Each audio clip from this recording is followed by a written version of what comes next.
Bienvenue sur notre chaîne Masque SOS Mathématiques. Bienvenue sur la chaîne où tout le monde peut faire les mathématiques. On travaille toujours avec votre professeur M. Gueye.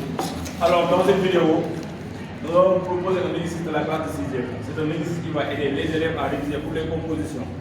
C'est un exercice qui va les aider à faire les constructions géométriques. Et on sait qu'en général, en 6e, le problème majeur des élèves, c'est la construction. Alors, sans plus tarder, nous allons nous mettre au travail.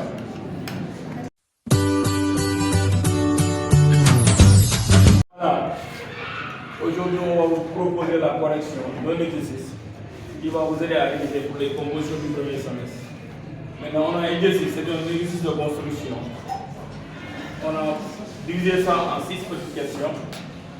Dans la question 1, on demande de tracer les droites D et D1 perpendiculaires à A. Il s'agit de tracer deux droites perpendiculaires en un point A.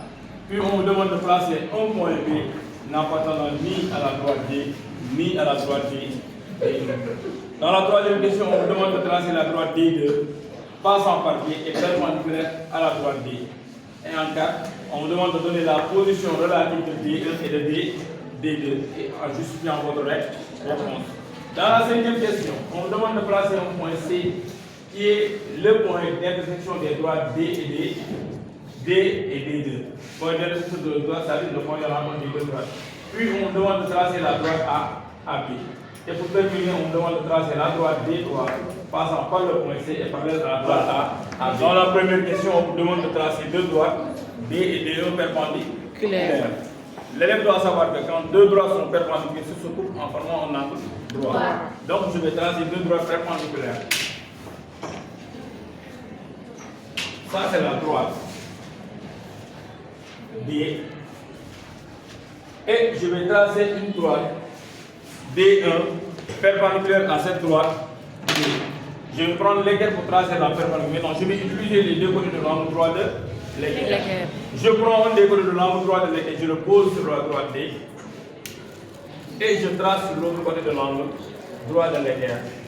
Puis je prends ma règle et je prolonge. Si je le fais, j'obtiens la droite D1.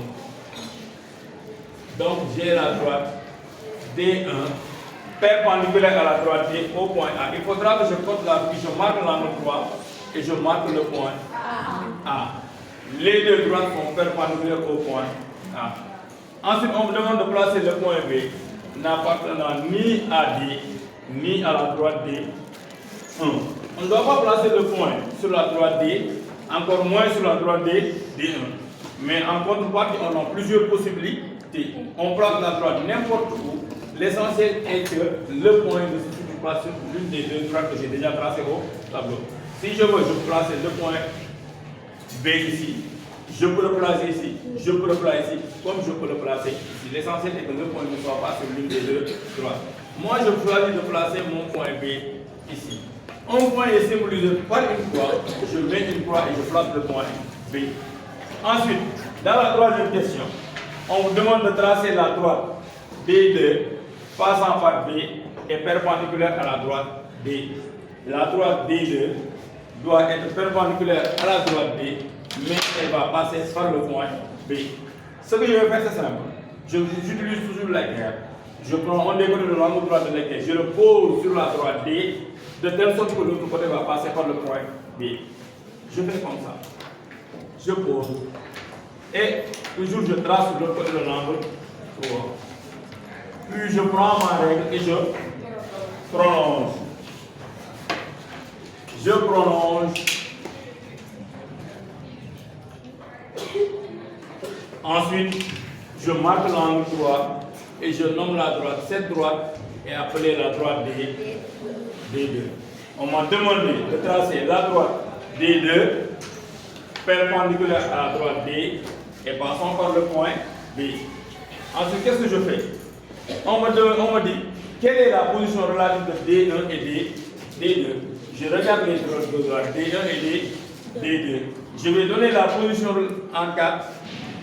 Je vais donner la position relative des droites D1 et D2.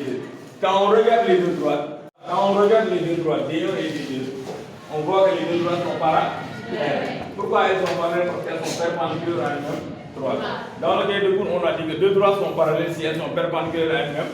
C'est ça la justification. La droite D1, elle est perpendiculaire à la droite D. La droite aussi D2, elle est aussi perpendiculaire à cette même droite D. On dira que les deux droites sont parallèles. Donc je veux dire que les droites D1 et D2 sont parallèles. Maintenant, je vais donner la justification.